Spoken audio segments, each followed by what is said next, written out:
Hello! Greetings mga ka-sky watchers and mga ka-spacers natin out there from Luzon, Visayas, and Mindanao.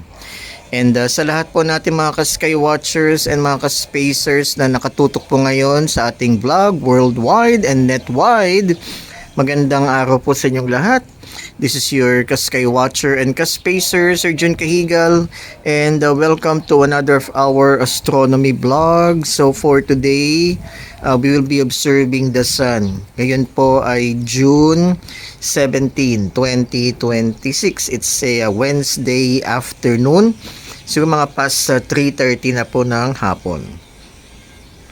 And sinet up ko ngayon tong telescope na ito. Ito po yung vlog ko, yung last vlog ko about the MISAR refracting telescope. So, I equipped this with a Baader solar filter. And we will be observing the sun. Tinakpan ko na rin yung finder scope. Yan, para safe po tayo. Okay, so in our setup, ito na yung upgraded na focuser niya, like what I have mentioned in my latest vlog.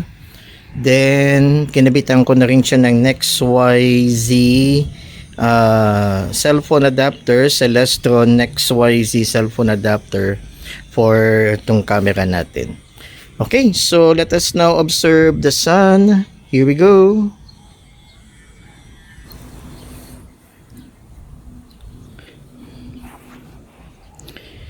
Alright mga ka-sky watchers and mga ka-spacers, so ito po yung ating image ng araw using my MISAR refracting telescope that is equipped with a Baader solar filter. Ayan, so medyo malinis yung araw except for may sunspot sa bandang ibaba ng ating image. I hope we can magnify that sunspot later. Ayan. So, kahit medyo isa lang yan, malaki pa rin yan, mga ka-sky watchers. That sunspot is even bigger than the planet Earth. And ang mga sunspots are actually magnetic storms. They are cooler regions of the sun. And may ano yan, mga magnetic storms yan. They emit magnetic field. Alright. So, comment down below po kung nakikita niyo po yung sunspot na yan sa bandang baba ng ating image. Alright. So, ito po yung ating araw. So, again, today is June 17. Sa Wednesday afternoon, magpo 4 o'clock na rin po ng hapon. Yan. At sinasamantala natin po itong presence ng araw dahil tag-ulan na ho talaga ngayon. At buti nagpakita po yung ating araw. Yan. And may sunspot. No? Alright. Yan. Sige, magnify natin yung araw, yung image ng araw para makita natin yung sunspot na yan. Here we go.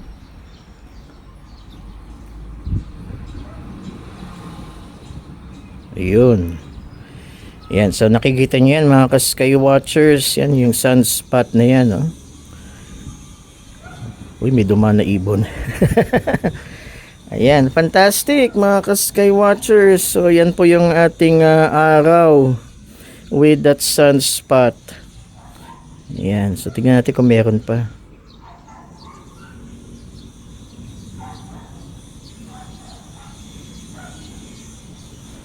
Ayun. So yung nakikita natin po mga ka-sky watchers is the photosphere ng araw. That's the visible surface of the sun.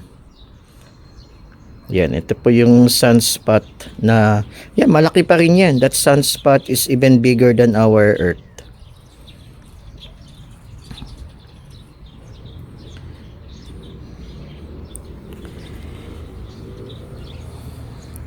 Magnify kaya natin. Oh, yan. Alright, so please comment down below kung ano po ang inyong masasabi sa sunspot na yan.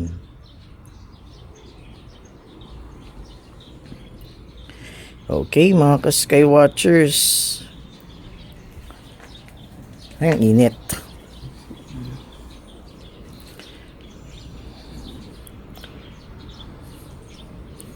Ayan. Sige, balik na natin yung araw.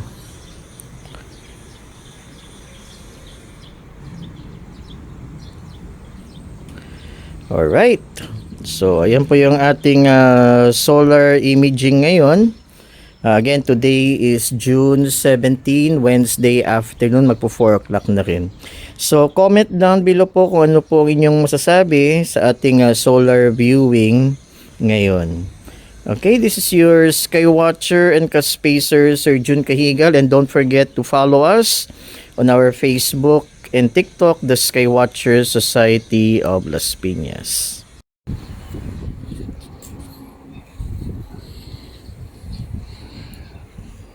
Alright, mga ka-Skywatchers and mga ka-Spacers, so that's it. That's our solar viewing today, June 17, 2026. Ayan, so sana nagustuhan nyo yung ating ginawa ngayon. And like what I mentioned earlier, don't forget to follow us on our Facebook and TikTok, the Skywatcher Society of Las Piñas. Ayan po, so ito yung ating setup ngayon for our solar viewing. Gamit itong MIZAR refracting telescope. The diameter of the objective lens is 68 mm, while the focal length is 1000 mm. Marami pong salamat, and again, see you on our next vlog. Bye-bye po!